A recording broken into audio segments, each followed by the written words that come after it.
નમસ્તે મિત્રો, અમારી યુટ્યુબ ચેનલ ટ્યુશન વિથ એડી સરમાં આપ સર્વેનું સ્વાગત છે. જો હજી સુધી તમે અમારી ચેનલ સબસ્ક્રાઇબ ન કરી હોય તો tuition with AD sir subscribe કરી લેજો અને તમને સ્ક્રીન પર દેખાય છે એવું અમારું પેજ હશે તો એ ચેનલ અમારી સબસ્ક્રાઇબ કરી લેજો. અમારા વિડીયો લાઇક કરજો, શેર કરજો અને કમેન્ટ કરજો.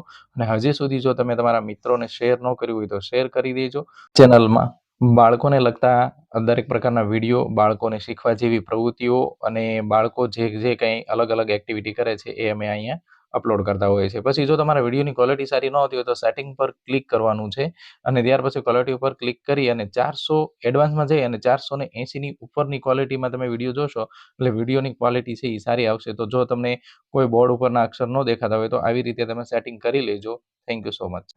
હવે કાલે આપણે ઉદાહરણ જોયું હતું કે પ્રશ્ન 1 માં વોટ ઇઝ થી પ્રશ્ન પૂછે તો એનો જવાબ આપણે ઇટ ઇઝ થી આપવાનો હતો. શીખ્યા હતા? હજી આજ થોડુંક રિવિઝન કરી લઈએ, એની સાથે થોડીક પ્રેક્ટિસ કરી લઈએ. બીજું કે તમને બુક આપી છે એમાં બાજુમાં ચિત્રો પણ આપેલા છે. પછી એ ચિત્રને જોવાનું કે એ ચિત્ર શેનું છે, એ ચિત્રના આધારે જવાબ દેવાનો છે.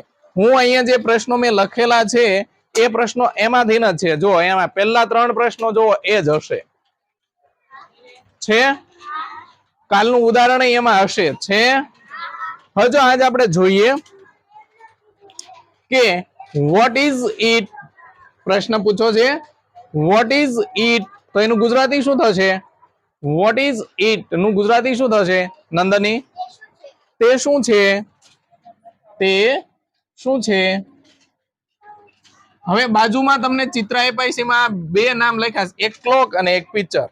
એમાંથી એક ક્લોક છે અથવા પિક્ચર છે. ક્લોક એટલે શું થાય? કોને ગુજરાતી આવડે? ક્લોક એટલે શું થાય? હર્ષિત? ઘડિયાળ. અને પિક્ચર એટલે પિક્ચર સામૂહિક નથી કહેવાનું, એક એક ને કહેવાનું. નિધિ ચિત્ર. તો આપેલું જે છે એ ઘડિયાળ છે કે ચિત્ર છે? ચિત્ર એટલે પેઇન્ટિંગ, આવું ચિત્ર. સમજાય છે? એ બે માંથી શું છે એનો જવાબ આપવાનો છે. શું છે? હાલો એ આંગળી ઊંચી કરો. બરાબર છે મિત્તલ? ઘડિયાળ છે. હવે ઘડિયાળનો આપણે જવાબ દેવો છે તો કઈ રીતે જવાબ દેવાય? કોને આવડશે? નિરાલી? નહીં, એવો પ્રશ્ન તો આપણે પૂછ્યો છે. વોટ ઇઝ ઇટ તે શું છે? હવે એનો જવાબ આપણે દેવાનો છે. ચિત્ર જોઈ અને આ બે માંથી એકને લઈને. ભાર્ગવ ગુજરાતી નહીં, ઇંગ્લિશમાં પેલા જવાબ દેવાનો છે. જો આટલું હશે નથી આવડતું, કેટલું પાછળ છે. કાલ મેં કેટલું સમજાયું હતું તમને? ધાર્મિક ઇટ ઇઝ અ ક્લોક. હવે અહીંયા આર્ટિકલ તરીકે અ કેમ મૂક્યો? આપણે પેલો યુનિટ શીખી ગયા એટલે એનું રિવિઝન કરતા જઈએ સાથે સાથે, બરાબર ને? કેમ આપણે અ કેમ મૂક્યો, અન કેમ ન મૂક્યો નંદની? કેમ કે સી વ્યંજન છે ને વ્યંજન ની આગળ આર્ટિકલ કોણ આવે? ઈશિકાબેન. ચલો, it is an clock, sorry a clock. It is a clock. હવે એનું ગુજરાતી કરવાનું છે. સરસ કિંજલબેન. તે ઘડિયાળ છે. તે ઘડિયાળ છે. હવે તમને જે બુક આપી છે એમાં આ જે છે તે શું છે એ ગુજરાતી એમાં લખેલું નથી. એમાં કઈ લખેલું નથી. છે એ તમારે લખવાનું છે, પણ ક્યાં લખવાનું? અહીં પાછળ લખી દેવાનું. તમારું જે પેજ આપેલું છે એમાં અહીંયા આપણે પાછળ લખી દેવાનું તે શું છે, અને પેન્સિલ વડે લખવાનું છે, પેન્સિલ થી, બરાબર ને? પછી લીટી આપેલી હશે, છે એ લીટીમાં આ જવાબ લખવાનો છે. કયો? It is a clock. એની પાછળ તે ગુજરાતી જોઈન્ટ કરી દેવાનું કે તે ઘડિયાળ છે. અથવા નીચે જગ્યા હોય તો નીચે લખશો તોય ચાલશે. સમજાય છે? સમજાય છે બધાને? ઓકે. બીજો પ્રશ્ન આપણે જોઈએ. કોણ વાંચશે બીજો પ્રશ્ન? જો કે પ્રશ્ન એક જ છે બધામાં, કાલે જ કીધું હતું. ચિરાગ, આ પ્રશ્ન વાંચવાનો છે. એ તો તે ડાયરેક્ટ વાંચી દીધો. પાછો પ્રશ્નનો ભાવ આવવો પડે. નહીં વાંચ્યું એ બરાબર છે પણ ખોટું વાંચો છો. એમ નહીં, એમય નહીં. હા એમ. What is it? હવે એનું ગુજરાતી. ભાર્ગવ, તે શું છે?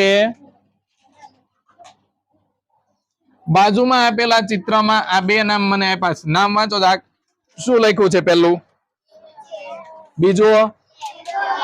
હાલો, ચેર એટલે ખબર છે ને ટેબલ એટલે ખબર છે ને તમને બધાને?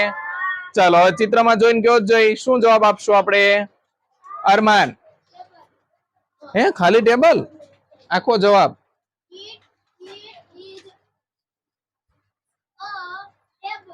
It is a table. It is a It is a table. હવે કોણ ગુજરાતી કરશે? ભૂમિકા, બરાબર છે, તે ટેબલ છે. હાલો હવે પાછો પ્રશ્ન વાંચવાનો. પ્રશ્ન તો એકનો એક જ છે એટલે બધાને આવડવો જ જોઈએ. બધાને આંગળી ઊંચી થવી પડે. પ્રશ્ન એક ને બે વખત આપણે ભણી ગયા, ત્રીજી વખત નો આવડે ભાઈકા. ઇટ ઇઝ નથી, આ પ્રશ્ન વાંચવાનો છે. હાર્દિક, જતીન, અરમાન, વોટ ઇઝ ઇટ? બે શબ્દ આપ્યા છે, સ્પેરો એન્ડ આઉલ. બે અહીં આપેલા છે, એમાંથી એકનું ચિત્ર હશે. બે શબ્દ આપ્યા છે, એમાંથી એક શબ્દનું ચિત્ર હશે. વિવેકભાઈ, શેનું ચિત્ર છે? ઘુવડનું. ઘુવડને આ બે માંથી શું કહેવાય? હર્ષિત, ભાર્ગવ,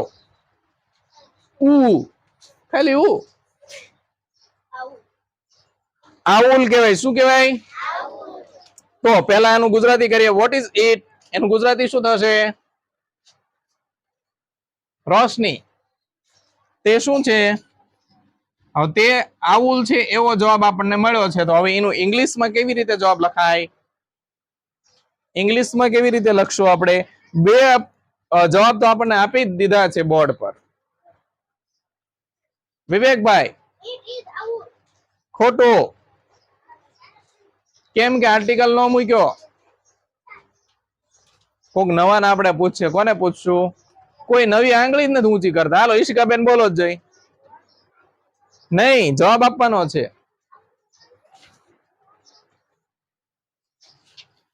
ધાર્મિક, it is an owl.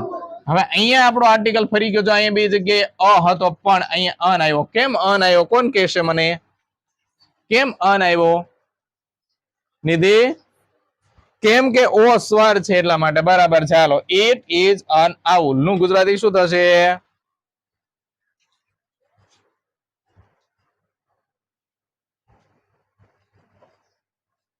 Jaydeep, તે ઘુવડ છે.